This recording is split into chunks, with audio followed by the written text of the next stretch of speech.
RRB NTPC के math के इस प्रीवियस ईयर सेट में आप सभी का स्वागत है। आज है इसका सेट नंबर 6। तो चलिए आज का वीडियो स्टार्ट करते हैं। आज के इस सेट में जो हमारा फर्स्ट क्वेश्चन है, देखिए टाइम एंड डिस्टेंस से। टाइम एंड डिस्टेंस में इस टाइप के क्वेश्चन आपने बेसिक में पढ़े होंगे, तो उन्हीं का एक क्वेश्चन हमारे पास कि the distance between 2 points A and B is covered in 5.5 hours at a speed of 50 km per hour.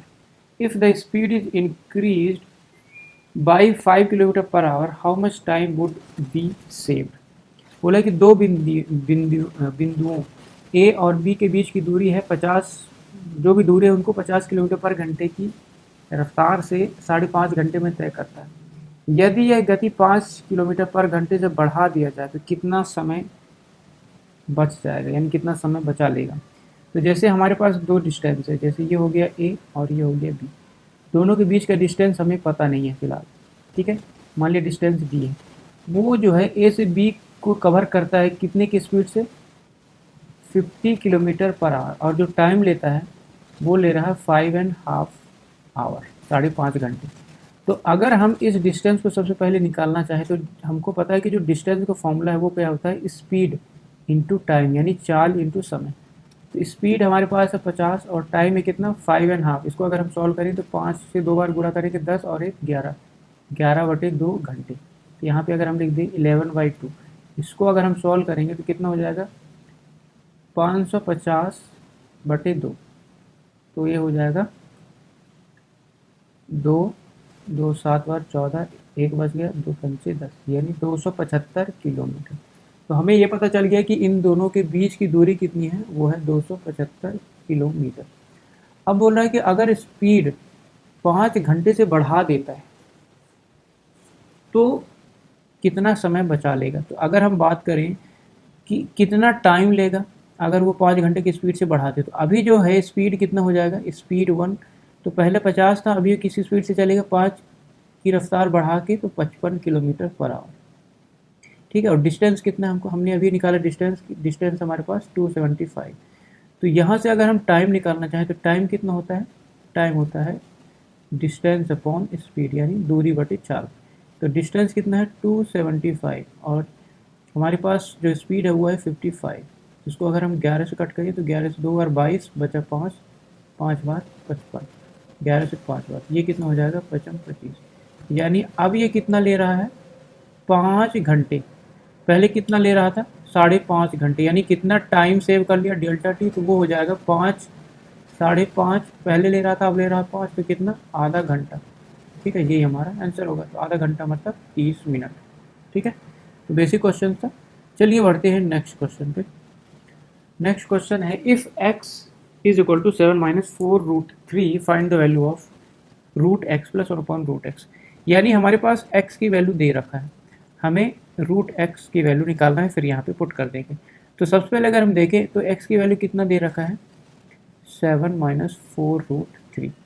अब हमें x प्लस 1/x का फॉर्म बनाने के लिए सबसे पहले हमें 1/x निकालना पड़ेगा।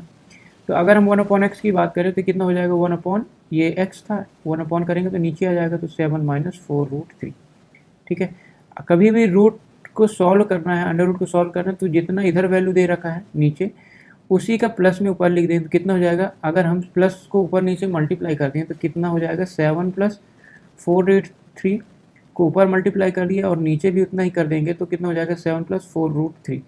अब अगर हम इन दोनों का आपस में मल्टीप्लाई करेंगे नीचे वाले का, ठीक है, तो देखिए कितना हो जाएगा, ऊपर तो है हमारे पास 7 + 4√3 और ये कितना हो जाएगा, 7 - 7 = 49, और ये कितना हो जाएगा, 4 चौको 16 और 16 × 3 = 48।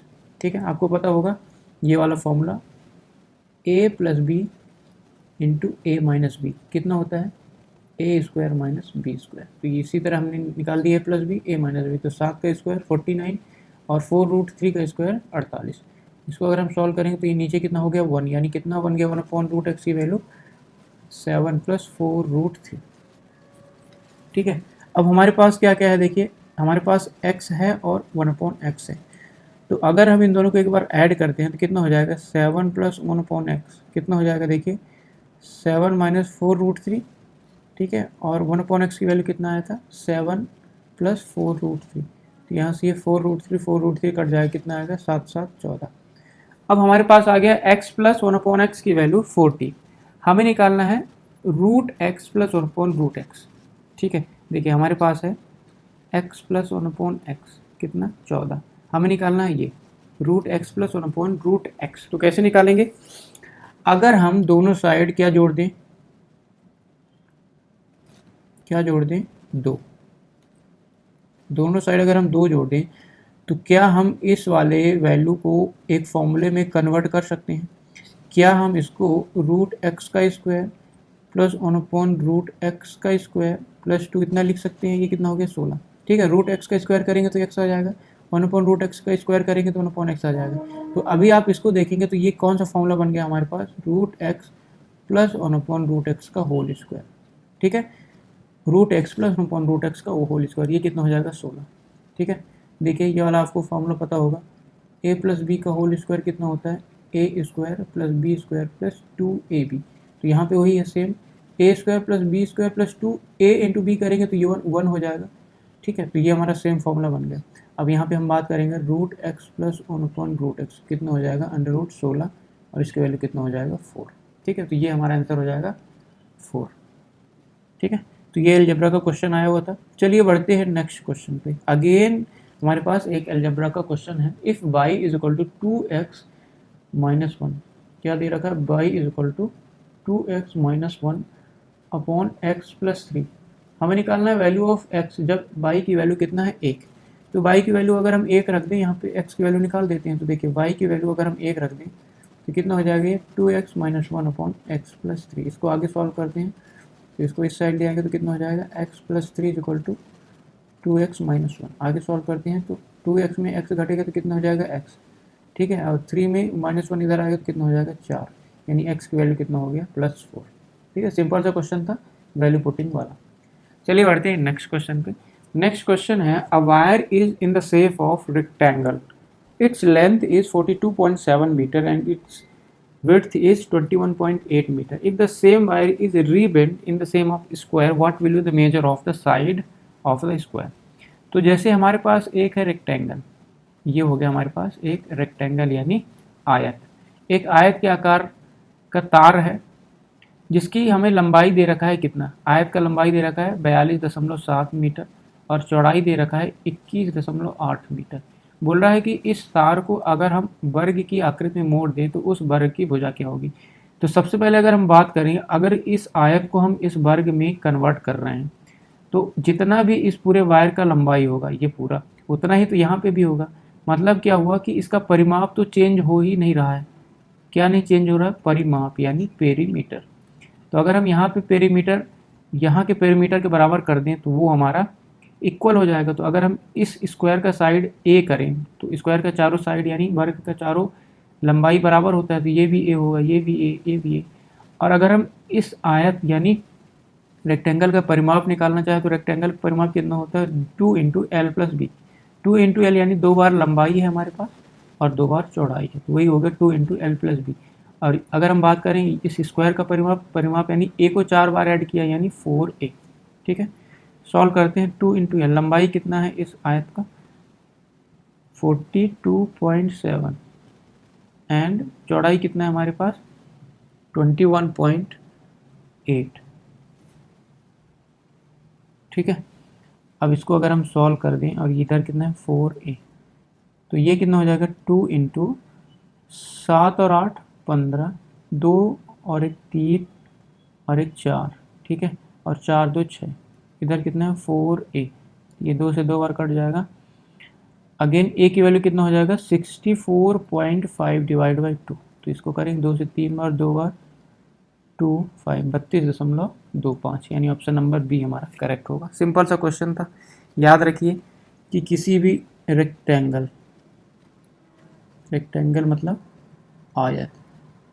आयत का अगर हम परिमाप निकालना चाहें, परिमाप मतलब पेरीमीटर, तो कितना होगा 2 इंटू एल प्लस बी। और अगर हम बात करें स्क्वायर का, तो स्क्वायर का जो पेरीमीटर होता है वो होता है 4 इंटू ए। ठीक है, तो ये छोटा सा फॉर्मूला है, याद करिए। चलिए बढ़ते हैं नेक्स्ट क्वेश्चन पे। अब यहाँ पे हमारे पास वेन डायग्राम से क्वेश्चन है।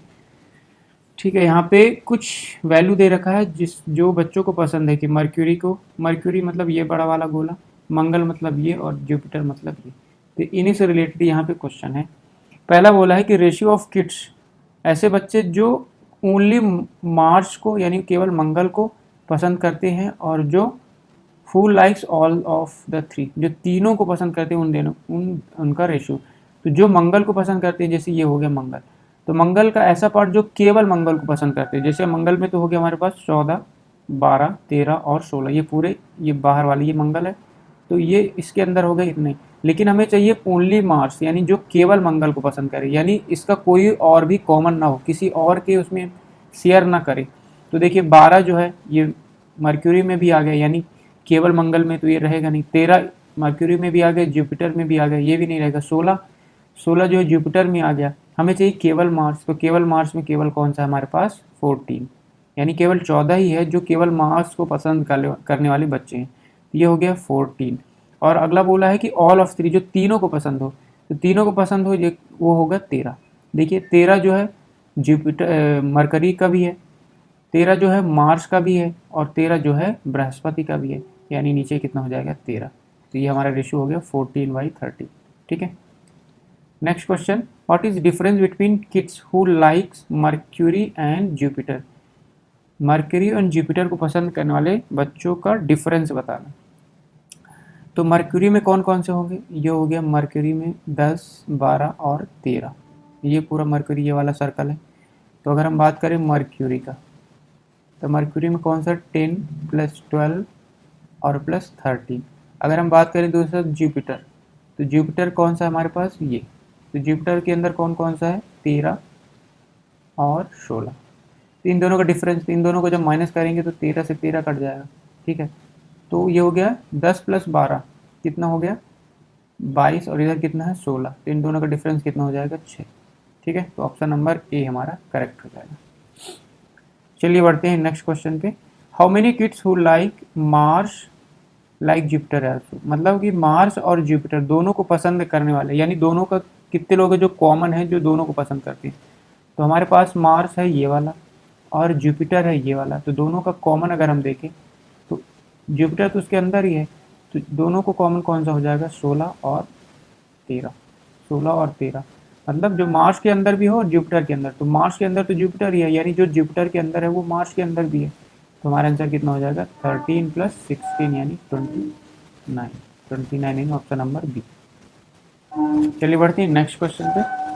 अगला नंबर सिस्टम से, what is the smallest number of 5 digit, 5 digit का smallest number which is exactly divisible by, जो 12 से, 24 से, 48 से, 60 से और 96 इन सभी से कट जाए, ऐसा 5 डिजिट का स्मॉलेस्ट नंबर बताना। तो अगर हम बात करें 5 डिजिट का, अगर हम 5 डिजिट का स्मॉलेस्ट नंबर की बात करें तो कौन सा होगा 1 और बाकी 4 जीरो। तो ये तो हो गया 5 डिजिट का स्मॉलेस्ट नंबर, लेकिन हमें यह बताना है जो इन सभी से डिवाइड हो जाए, इन सभी से डिवाइड हो जाए। तो सबसे पहले हम क्या निकालेंगे, सबसे पहले अगर हम इनका एलसीएम निकाल लें, और एलसीएम निकाल के चेक करते हैं कि 10,000 के नियरेस्ट कौन सी संख्या है जो एलसीएम, जो इस एलसीएम से डिवाइड हो जाएगा, वही हमारा आंसर होगा। दूसरा मेथड क्या है कि आप एक बार चेक कर लो यहाँ पे कि जो इन सभी संख्या से डिवाइड होगा वही हमारा आंसर होगा। ठीक है, तो एक बार हम ऑप्शन मेथड का यूज करते हैं, फिर उसके बाद हम ये एलसीएम मेथड का यूज करेंगे। तो देखिए अगर कोई संख्या 12 से डिवाइड है, अगर कोई संख्या 12 से डिवाइड है मतलब वो 4 से भी डिवाइड होगा, और 4 से डिवाइड होने का क्या फॉर्मूला है कि लास्ट 2 डिजिट अगर 4 से डिवाइड है तो वो पूरी संख्या से डिवाइड हो जाएगा। तो अगर ये लास्ट देखिए 4 से डिवाइड हो जाएगा 0 0, ये 4 24 से 4 से डिवाइड हो जाएगा, बिल्कुल हो जाएगा, 60 भी हो जाएगा और 80 भी हो जाएगा। अगेन जो 12 है उसमें 3 भी है, 4 3 12, यानी अगर जो संख्या 12 से डिवाइड हो रहा है वो 3 से भी डिवाइड हो जाएगा। तो अगर हम चेक करें 3 से, तो 3 से डिवाइड होने का क्या फॉर्मूला है कि अगर संख्याओं का सम, जितने भी डिजिट है उनका सम अगर 3 से डिवाइड हो रहा है तो वो संख्या 3 से डिवाइड होगी। तो इसका डिजिट का सम कितना हो गया 1, 1 3 से डिवाइड नहीं होता, मतलब ये हमारा आंसर नहीं होगा। दूसरा 4 2 6 1 7, 7 3 से डिवाइड नहीं होता, यानी ये भी नहीं होगा। ठीक है, अगेन इसमें अगर बात करें तो 4 5 सॉरी 6 2 8, 8 जो है 3 से डिवाइड नहीं होता, मतलब ये भी नहीं होगा। 8 1 9, 9 3 से डिवाइड हो रहा, मतलब ये बिल्कुल होगा। तो एक ही ऑप्शन बच गया, हमारा ऑप्शन नंबर डी करेक्ट हो जाएगा। अगेन अगर अब यहाँ पे हम बात करते हैं एलसीएम मेथड का। तो सबसे पहले अगर हम इनका एलसीएम निकालें तो एलसीएम क्या हो जाएगा, अगर हम बड़ी संख्या को मान लें कि 96 हमारा एलसीएम है, तो 96 अगर हमारा एलसीएम है तो 60 से चेक करते हैं, 60 से डिवाइड हो रहा है क्या। तो 60 से अगर हम चेक करें तो इसको देखिए 6 से डिवाइड कर लेते हैं, तो 6 से 10 बार कट जाएगा, और ये 6 से कितनी बार कटेगा, 6 कम 6, अच्छा 36। 10 से डिवाइड करते हैं तो 10 2 से कट जाएगा 5 बार, 2 से कट जाएगा 8 बार। अब यहाँ पे 5 है, यहाँ पे हमारे 5 से कटने वाला कोई संख्या है नहीं, मतलब यहाँ पे क्या होना चाहिए, 5 भी हो जाए, तो ये एलसीएम हो जाएगा किसके लिए, 60 के लिए भी। अब 48 से बात करेंगे तो 48 दूना कितना होता है 96, यानी कट जाएगा। अगर ये 48 से कट रहा तो 24 से कटेगा भी, और 12 से भी कटेगा, यानी हमारा जो एलसीएम आ गया वो आ गया कितना, 96 इंटू 5। तो इसको अगर मल्टीप्लाई करें तो 6 पंचे 30, कैरी 3, 9 पन्ना 45, 45 3 48। ये हो गया हमारे पास एलसीएम। अब हम चेक करते हैं कि जो हमारा 5 डिजिट का स्मॉलेस्ट नंबर जो 480 से पूरी तरह से डिवाइड हो जाए। तो अगर हम एक बार ये जो हमारे पास 5 डिजिट का स्मॉलेस्ट नंबर है, इसमें अगर हम 48 480 का भाग देते हैं तो देखिए कितनी बार कटेगा, ये 480 से 4 दूना 2 बार कटेगा ये, ठीक है। तो ये 0 हो गया, 8 दूना 16 और 4 दूना 8 1 9, कितना शेष बचेगा यहाँ पे 4, ये हो गया 400। यहाँ पे है 400, हमें डिवाइड करना है 480 के द्वारा, मतलब अगर यहाँ पे 80 और होता तो ये पूरी तरह से डिवाइड हो जाता। मतलब इस संख्या में अगर 80 और जोड़ देंगे तो ये इस संख्या को पूरी तरह से डिवाइड कर देगा, यानी हमारा जो 5 डिजिट का नंबर बनेगा वो कितना हो जाएगा, 10,000 है तो ये 10,080। 10,080 ऐसी संख्या है जो 480 इस संख्या को पूरी तरह से डिवाइड कर देगा, यानी हमारा आंसर कितना हो जाएगा 10,080, ऑप्शन नंबर डी, ठीक है। चलिए बढ़ते हैं नेक्स्ट क्वेश्चन पे। Find the cost in rupees for carpeting a room of 65 decimetre into 30 decimetre at ₹45 per square metre. बोला है कि 45 रुपये प्रति वर्ग मीटर पर 65 डेसीमीटर इंटू 30 डेसीमीटर के कमरे की कारपेटिंग के लिए कितने रुपए की लागत लगेगा। तो सबसे पहले अगर मैं बात करूं डेसीमीटर, डेसीमीटर को कभी भी मीटर में चेंज करना है, तो डेसी जब भी आएगा तो 10 टू पावर -1 का मल्टीप्लाई कर देंगे। कभी आपके पास मिलीमीटर आए तो मिली का मतलब होता है 10 टू पावर -3, यानी उसमें अगर हम 10 टू पावर -3 का मल्टीप्लाई कर देंगे तो ये मीटर में चेंज हो जाएगा। कभी आपके पास सेंटीमीटर आए तो सेंटी का मतलब -2, तो 10 टू पावर -2 का मल्टीप्लाई करेंगे तो ये हो जाएगा मीटर में। अब देखिए यहाँ पे हमारे पास जो कारपेट जो हमारा इस रूम है, रूम का एरिया कैसे दे रखा है 65 डेसीमीटर इंटू 30 डेसीमीटर। तो अगर हम सबसे पहले देखिए हमारे पास जो रेट दे रखा है कि 45 पर स्क्वायर मीटर, यानी मीटर में दे रखा है, तो इनको सबसे पहले हम मीटर में चेंज करेंगे। तो 65 इंटू डेसीमीटर, तो डेसीमीटर को मीटर में चेंज करने के लिए कितने का मल्टीप्लाई करते हैं 10 टू पावर -1, ठीक है। इसी तरह 30 इंटू 10 टू पावर -1, ये हो गया 65/10 और ये हो गया 30/10। यहाँ से 0 से 0 कट गया, तो हमारे पास अभी कितना आया 65 इंटू 3/10, तो ये हो गया रूम का एरिया स्क्वायर मीटर। अब हमें निकालना है कि कितना खर्चा आएगा, तो कॉस्ट अगर हम इसका निकालें कॉस्ट, तो एरिया है 65 इंटू 3/10 और 1 स्क्वायर मीटर का खर्चा कितना है 45, तो इतना स्क्वायर मीटर का खर्चा कितना होगा ये निकालना है। तो 45 पर स्क्वायर मीटर का रेट है, इसमें मल्टीप्लाई करते हैं तो ये हमारा भी आंसर हो जाएगा। इसको अगर हम मल्टीप्लाई करते हैं सबसे पहले इनका आपस में, तो कितना हो जाएगा 5 3 15 शेष 1 7 18 19 इंटू 45/10। अब इनका आपस में मल्टीप्लाई करना है। अब यहाँ पे देखिए नीचे 10 है, मतलब एक डिजिट के बाद पॉइंट आएगा।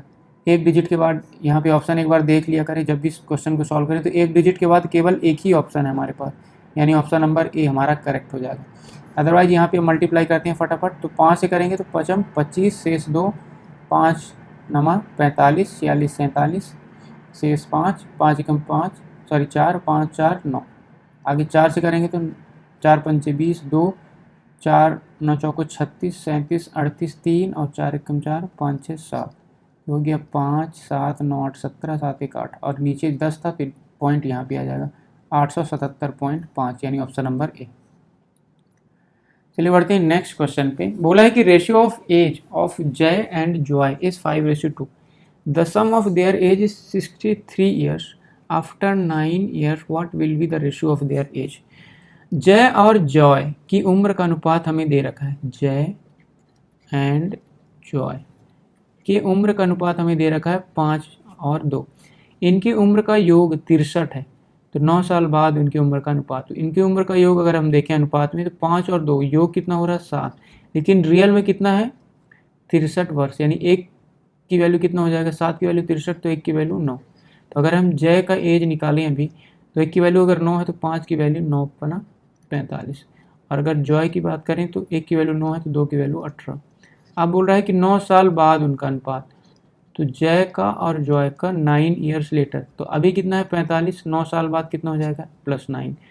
अभी है जो है 18, 9 साल बाद +9, तो ये कितना हो जाएगा 54, और ये कितना हो जाएगा 27। सॉल्व करते हैं तो ये हो जाएगा 9 से कट जाएगा 9, 18, 29, 27, 9 छक्का 54, ये 2 बार कट जाएगा, यानी 2:1। हमारा ऑप्शन नंबर बी करेक्ट हो जाएगा। चलिए बढ़ते हैं नेक्स्ट क्वेश्चन पे। नेक्स्ट क्वेश्चन हमारे पास प्रॉफिट एंड लॉस का।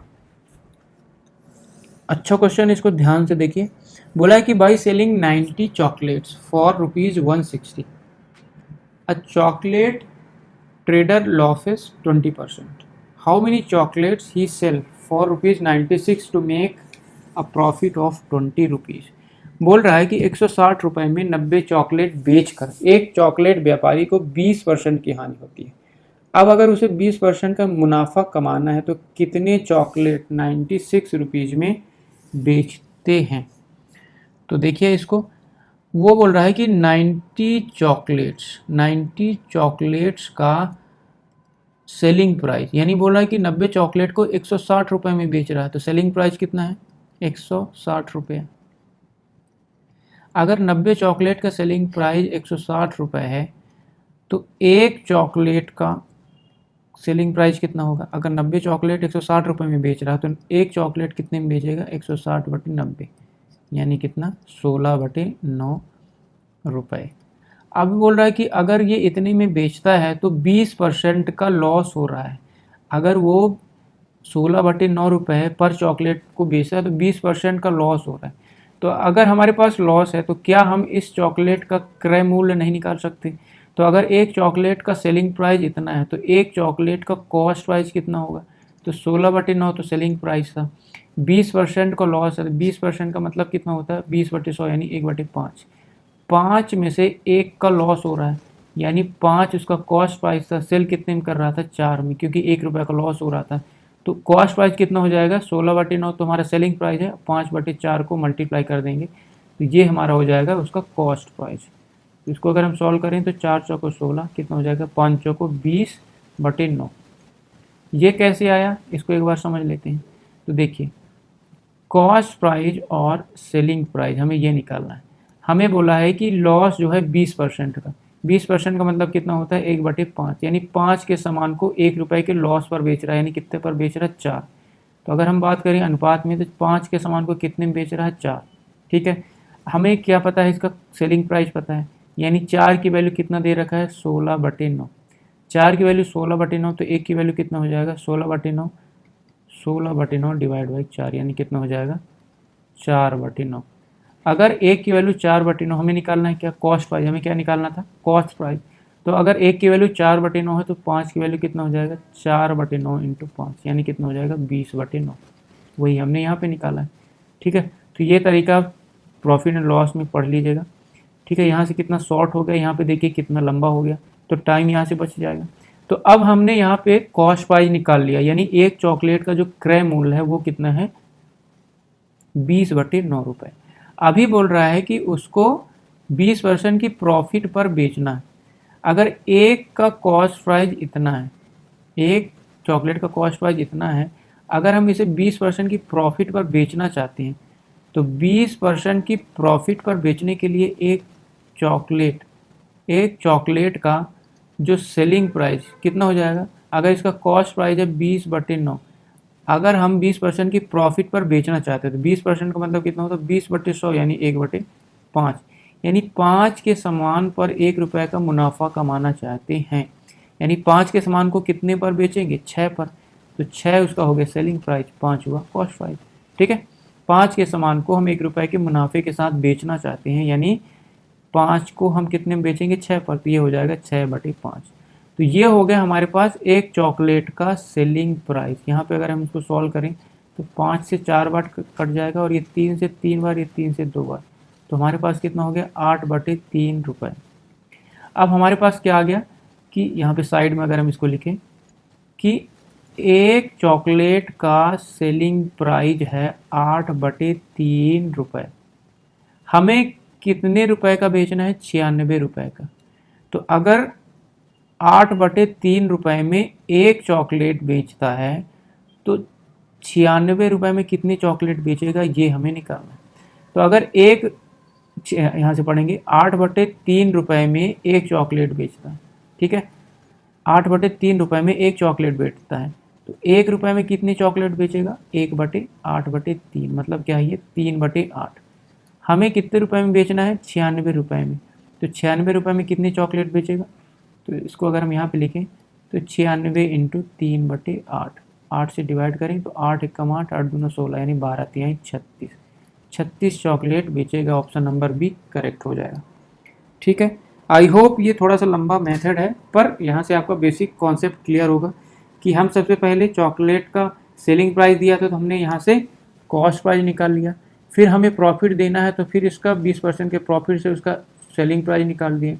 अब हमारे पास 96 रुपये ही है, तो 96 रुपये में कितनी चॉकलेट बेचेगा वो हम यहाँ से निकाल दिए। इसका एक और अल्टरनेटिव अगर आपको समझना है तो चलिए यहाँ पे इसको इरेज कर देते हैं, और इसका सेकेंड जो हमारे पास ऑप्शन है कि इसको और कैसे छोटे तरीके से सॉल्व कर सकते हैं वो देख लेते हैं एक बार। तो यहाँ पे देखिए, इसको एक इक्वेशन के टाइप में लिखेंगे। अब यहाँ पे हम जो भी रुपए है उसको एक बार फिक्स मान के करेंगे। तो जैसे हमारे पास 160 रुपये का चॉकलेट इसने बेचा है, तो 160 रुपये मानकर हम यहाँ पे इक्वेशन बना रहे हैं कि 160 रुपये का ही वो सामान बेच रहा है, और उसमें कितने चॉकलेट आ रहे हैं या कितने चॉकलेट वो बेच रहा है उसकी वैल्यू कैलकुलेट करेंगे। तो यहाँ पे देखिए 160 रुपये को एक बार फिक्स कर देते हैं। तो 90 चॉकलेट जब उसने बेचा तो कितने का लॉस हुआ? 20% का। 20% का लॉस, यानी 100 में 20 का लॉस हो गया, तो कितना में बेचा? 80% पर। 90 चॉकलेट को कितने कितने परसेंट पर बेचा? 80% पर। अगेन हमें निकालना है कि कितने चॉकलेट बेचा? 160। अभी हम 160 रुपये को बेस मानकर सॉल्व कर रहे हैं, तो 160 रुपये में कितने चॉकलेट बेचा ये निकालना है। लेकिन अभी उसको 20% का प्रॉफिट हो रहा है, यानी 100 में 20 का प्रॉफिट हो रहा है, तो मतलब कितने बेच रहा है? कितने का? 120% का। इसको अगर हम सॉल्व करें, ठीक है, तो इसको सॉल्व करेंगे तो ये परसेंट से परसेंट कट गया, 0 से 0 कट गया, 4 से 2 बार 8, 4 से 3 बार, अगेन 3 से कट करेंगे तो ये 30 बार। तो कितना हो जाएगा? 30 दूना 60, यानी x की वैल्यू कितना आ गया यहाँ पे? 60 चॉकलेट्स। ठीक है, लेकिन अभी हम किसकी बात कर रहे हैं? 160 रुपये में। हमें बात करना है कि 96 में कितने चॉकलेट बेचेगा। तो इसको हम बात करें अगर कि 160 रुपये में, 160 रुपये में कितने चॉकलेट दे रहा है? 60 चॉकलेट। 1 रुपये में कितने चॉकलेट देगा? तो 60/160। तो हमें निकालना है कि 96 रुपीज़ में कितने चॉकलेट देगा। तो 96 का अगर निकालें तो 96 को मल्टीप्लाई कर देंगे। इसको अगर हम सॉल्व करें तो ये 0 से 0, 8 से 2 बार, और ये 8 से कम 8, 8 दूना 16, ये 2 से 6 बार, तो 6×6 36, 36 चॉकलेट्स। ठीक है, ये हमारा आंसर हो जाएगा। तो आप यहाँ से भी कर सकते हैं और ये बेसिक मेथड से भी कर सकते हैं, आपको जो अच्छा लगे वहाँ पे यूज कर लीजिए। पर इस वाले का एक ड्रॉबैक ये है कि यहाँ पे हम जो अमाउंट है एक बार फिक्स करके मानेंगे, फिर बाद में इसको हम कैलकुलेट कर लेंगे जितने का पूछा है। चलिए बढ़ते हैं नेक्स्ट क्वेश्चन पे। बोला है कि what is the mean of the marks scored by student. तो अगर आपको इसका मीन निकालना है तो मीन क्या होता है? एवरेज। एवरेज यानी सम अपॉन नंबर ऑफ ऑब्जर्वेशन। तो अगर हम इसका सम करें कि 41 + 39 + 52, इन सभी का अगर हम ऐड करें तो कितना होगा? देखिए फटाफट ऐड करते हैं। 1 और 9 10, 10 2 12, 12 8 20, 20 4 24 2 26, 26 6 32, 32 2 34, और 34 6 40, 40 2 42, 42 8 50, और 50 2 52। शेषफल कितना आया? 5, 5 5 10 6 16, 16 9 25, 25 4 29, 29 4 33, 33 9 42, 42 और 4 46, 46 और 5 51, 51 और 4 55, 55 और 6 61, 61 और 5 60, 61 हो गया था 66, 66 और ये 70, 75, 75 3 78 और 78 4 82, 82 टोटल कितने हैं ऑब्जर्वेशन 1 2 3 4 5 6 7 10 11 12 13 14 15। ठीक है, तो इसको अच्छे सॉल्व करना। तो देखिए यहाँ पे 5 है लास्ट में, अगर हम ऊपर नीचे 2 को मल्टीप्लाई कर दें, ये केवल कैलकुलेशन के लिए, अदरवाइज इसको आप सॉल्व करेंगे तो भी आपका आंसर आ जाएगा। चलिए मल्टीप्लाई नहीं करती, देखिए कितना हो जाएगा 15 पना 75, शेषफल कितना आएगा 7 और 15 छक्का 90, सॉरी 7 आया ना, तो 15 पना नहीं 15 चौको 60, 15 चौको 60 और यहाँ पे कितना था 72, यानी 12 शेषफल, तो ये हो जाएगा 15 छक्का 90, 15 अट्ठे 120, यानी कितना हो जाएगा 54.8, ऑप्शन नंबर ए। ठीक है, तो ये आज के सेट थे। आई होप यहाँ पे क्वेश्चन आपको समझ में आए, थोड़ा सा सीखने को मिला। अगर ये वीडियो आपको अच्छी लग रही है तो लाइक एंड सब्सक्राइब करें हमारे चैनल को। आगे और भी हम कुछ अच्छे क्वेश्चंस लाएंगे, इसके बाद हम रीजनिंग के भी जो प्रीवियस ईयर सेट में आए हुए क्वेश्चन है उसको भी डिस्कस करेंगे। आज के लिए इतना ही। Thank you so much for watching.